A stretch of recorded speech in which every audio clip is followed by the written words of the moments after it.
The game is starting in 3, 2, 1, go! Boom! Last Refuge, as we mentioned, game number 2 here. EnTe with a 1-0 lead in the lower left of Last Refuge, once against DK, once again Fiends, and on the other hand we have again a Warden this time. Yeah, again once here, and he's this time not going for the really aggro kind of playstyle that we saw coming out of him. He's going for a small creep here, maybe he even goes for the tavern creep. He already scouted the main base of the underplayer, so he knows that he's going for late hero build and Fiends. I think he should be going for the mercenary, but he's not. Maybe he got different plans, different experience in this matchup. Maybe he still wants to harvest this army early on. But this time we also see the early shop and the Rod of Necromancy, and together with the Fiend and Rod of Necromancy, I don't see any opportunity of killing a Fiend or the DK there with the Archer. In the scenario that I have in mind, the Archer dies pretty damn fast, and after that the DK just keeps creeping. Nice detonate here from the Wisp, and nice steal from the Warden. Yeah, really nice steal there. A little bit, I think it was a mistake of EnTe not getting this early on, or getting it as low as he can steal it with the Shadow Strike. And we're still almost level 2 Warden already.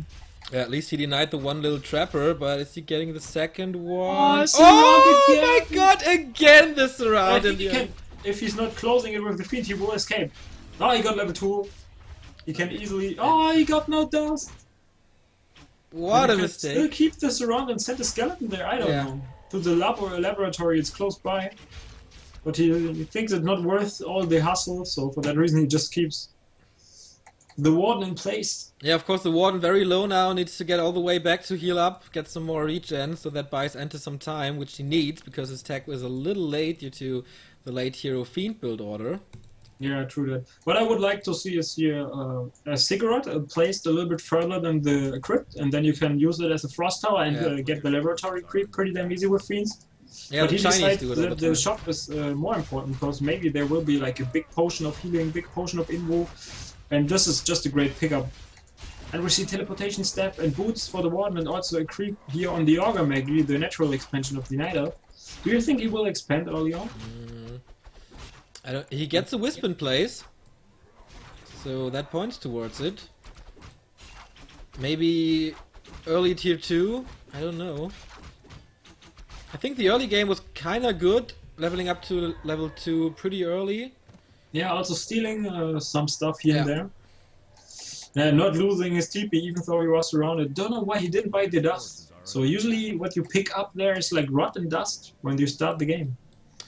Yeah, I'm not sure, maybe EnTe is just greedy. Or maybe he was saving up the money for the second field. Maybe there's like some kind of build order where you exactly know that you need this amount of gold that early on to take that fast and stuff like that. I don't know. Yeah, we have to ask EnTe later. Oh man, look at this Huntress Hall. Super late. Yeah, this is really late, but I think it's okay, because he got the Tree of Life in place right now. He's expanding, so for that reason there wouldn't be the resources for a dual war, so I think it's okay. If he gets the second hero right now, and after that the loss, he should still be fine. Oh boy, this Warden is so strong already, with the Boots of Kel'Thalas. Get himself a Berserker, access to the mercenary camp, and but the DK level 3 as well, and he got himself Wand of Mana stealing, especially great against the Warden, to steal some mana from it, and yeah, he's getting the second shop as well. Oh, the Warden is approaching. Yeah, it won't be that easy this time. Level 2 Shadow Strike on the Fiend, that hurts. He has to definitely heal that one up, so he cannot really use the coils all aggressive.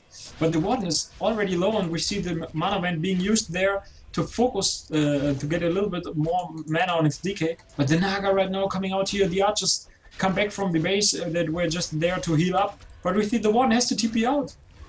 Yeah, second one of mana stealing being used, so 100 mana absorbed. Oh my god, the arm was already in the air to coil the Berserker, but not enough. I think it's very greedy from VolanD going into the fight like that, also getting his Warden all red and stuff, because he knows he has to defend this expansion sooner or later, and for that reason he will definitely need a TP. Maybe he just wants to keep EnTe busy to get his expansion up. Yeah, definitely could be the point. But big Invo Potion for him now, second great item from the shop. Tier 2 tech for him is finished as well. He gets the Slaughterhouse, more Fiends, and of course the Lich.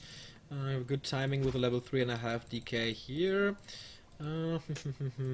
Lore's coming up as well with the Engine of Wonders. No tier 3 tech yet. Of course, due to the fact that he expanded. Expose ready. Yeah, pretty damn late second Engine of Lore, like we mentioned it before. The resources are just not there if you expand as well. Also, a late Ancient of Wonders that he did like last game as well, where he had no staff early on to keep his panda alive. And we see another Ancient of War creeping. He's really utilizing this Ancient of War really well, I think, because he's using it for the third camp already. Some Night of players keep it in place after the first or second camp, but he's just utilizing it even more. I really like this one coming out of VolanD. And EnTe himself is creeping the laboratory right now. Maybe there will be a nice drop, like Book of the Dead would be cool, or through the Healing Ward. I think there are a lot of items that would just be awesome on him here. Yeah, the Anchor of Reincarnation probably versus the Warden with a yeah, it could also be not too bad. Wind of the Wind. That's also a great item, I think, because you can like cyclone the one hero, focus the other one with the staff, and so you can kill it pretty damn easy. So level 2 for the Lich, more mana for him due to a Dark Ritual. And yeah, what is EnTe doing? Statues coming, his infamous burrow upgrade coming. We saw some nice burrows in the last game. So VolanD is well prepared for that. He got himself dust. So he knows that EnTe uses burrow quite frequently. Yeah, but he got no invo potion on his Warden. I think this is a mistake here, because this one is squishy. There's like no like secret about it. And then over on the call it does quite some damage. Even there will be a third hero, because he likes this kind of build with Fiends and 3 heroes. And if you don't have an invo potion on your first hero, there's definitely like the threat that this one dies. But he buys a potion of healing as we speak. So I think he realizes that this hero is squishy and he has to keep it alive, otherwise his game falls apart. Yeah, what do you think? Why a potion of healing and not an invo potion? I don't know, I think both are great, because the potion of healing is pretty important here, because he got no more Moonwell juice, and he is also not even close to attacking to tier 3, so for that reason he definitely needs some kind of healing. And if he steps out this one, she will not be able to replenish her wounds, so for that I think a healing potion is great. Also the Anchor of Reincarnation that he just found, amazing for him. And perfect. EnTe is going for the red spot again, probably the claws dropping again.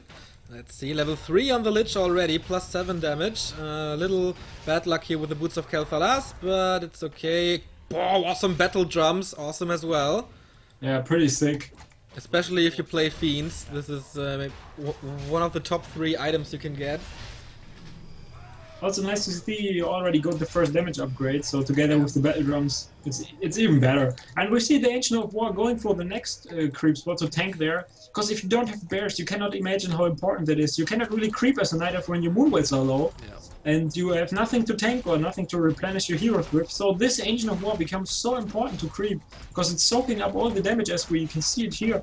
Getting the Augur Logger out of the game here, dropping a nice Cloak of Flames for the war, and she will be sitting right next to the Fiends, so this item is just great for him. Dark Ranger third again for the Undead player. And what I would like to see coming out of VolanD is hiring the Berserker and also the Augur Mauler from the mercenary camp, but he's not using it at all. Well, he got the Mauler and the Berserker at his army right now. Oh, okay, yeah, I didn't saw it. It's great. Yeah, it's kind of strange, right, that he plays mass piercing damage against Fiends. Yeah, it's risky, I think. But he got a nice sentry ward there in the middle, right next to the tavern, and he sees that the Undead is approaching at his expansion right now, so he has to get ready. He's already well positioned there, and let's see if he can handle the fight well. Yeah, the Warden in front, Shadow Strike, no Dispel so far. The Fiends are not in position only right now. Next Ancient of War is coming. Yeah, Muddy is real, right? Silence now, Coil Nova hitting the Warden, but there's still the Anchor of Reincarnation. I don't think EnTe notices that now. Muddy dies. He notices it, and now he's focusing all the Dryads. But I think his army is just too small. We saw that the Destroyer is already dead, the Fiends are being focused here. He's going for the Naga right now. She got the Invo Potion used, and yeah, EnTe's losing everything. Do you think he can recover from that? I don't think so. He needs a miracle from the heroes. There is some more mana. Fork Lightning, Nova counter, Naga goes down. Level 2 on the Dark Ranger, but there's still so many Dryads dispelling the Wind of the Wind, focusing the Warden now. But there is the Anger of Reincarnation, we see it here. Warden being healed by the coil, still the Ogre Mauler in place, and lots of damage from the Dryads. Naga and both heroes in problems here. DK and the Dark Ranger. Dark Ranger goes down. He was healing her and then she died. Yeah, level. Oh, the Lich! Oh, died! Jesus Christ! GG from EnTe. What a bad luck here, losing this game. Or not portaling with the Lich just in the last possible second, dying to the Shadow Strike. But yeah, very entertaining game, and we got ourselves the map number 3. Yeah, just amazing play coming out of VolanD there. We didn't thought that this will pay off, like all the Dryads and stuff against the Fiends together with the Orb, but in the end it does, also in the addition of the Ogre Mauler and Berserkers from the Mercenary. Maybe the strategy was not as bad as we expected it. But I think it's still kind of risky, because if EnTe decides to go for like 1 or 2 Abominations, I personally like Last Refuge, because we have seen like, how well Human can deal there against Night Elf and stuff like that when you have mortars in place, because the positioning of Last Refuge will always be great. And I think if he goes for dual Slaughterhouse and then uses like Abominations and also like 2 wagons and stuff like that, this Dryad army just, I don't know, I don't think he can deal with it. But he decides to go for this 3-hero kind of push, and maybe it was not the right decision there, the right call. But in the end it paid off for VolanD, and yeah, his early game expansion, he wasn't, I don't think it was scouted at all. No, me neither, and that broke him the back in the end. So yeah, we have game 3 coming up. I'm already at 2 minutes and 2 seconds. Yeah, I'm at 2 minutes and 1 second. Okay, so... So I will count down and you start like 1 second later. Okay.